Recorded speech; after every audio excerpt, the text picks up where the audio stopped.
خیلی خوش آمدیم. چه عجب ما قابل دونستیم، میمون ما شدین. قربان شما برا جگرزنده باشن. شو چی داریم برا؟ فهم تو خود مدام بقیم شکرم خوب بودی. هنوز ساعت 12 چاشت تو به فکر شی هم یک چیزی میخوریم خود شما.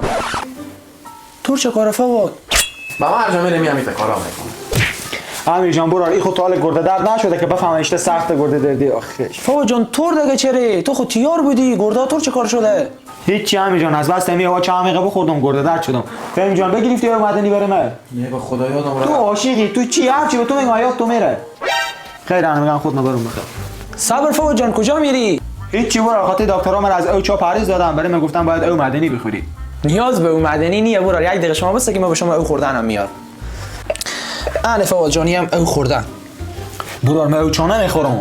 اینا فواد جان او چانیه برار. اینا او تصفیه شده توسط دستگاه واتر لایفه که خیلی بهتر و با کیفیت و مطمئن‌تر از او مدنیایی که داخل شهر ما به شما وجود داره. از اینا که بخوری دیگه کلیه و گرده و نمیفهمم شو اینا هیچ چی دیگه به درد نمیآید. حالا برار کیفیت دستگاه از اینا مطمئن باشم که خوبه. کیفیت دستگاه از اینا برار تاییده. اگه می خیلی بیشتر مطمئن شی میتونی از هوش مصنوعی درباره واتر لایف بپرسی، او هم به تو توضیحات میده. آدرس اینا برار سر راسته جاده بهزاد که بری دکون دارن به اسم دکون واتر لایف. از اونجا بخوای که بخری. واتر لایف بنوشید سعادتمند بمانید.